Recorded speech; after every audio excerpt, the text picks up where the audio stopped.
এই সরকারের দুইটা বিভাগের কাজ শুধু কাজের জন্য কাজ না, এটা তাদের রক্তের উপরে দাঁড়িয়ে যে দায়বদ্ধতা নিয়েছে, এই দায়বদ্ধতার জন্য কাজ।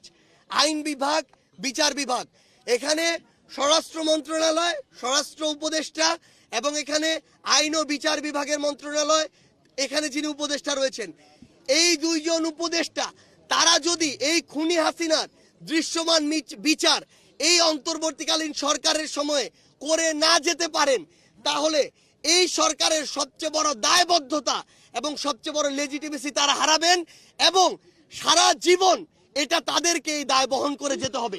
কিন্তু আমরা স্পষ্ট করে একটা কথা বলি, দায় বহন করে যাওয়ার মধ্যে সব শেষ না।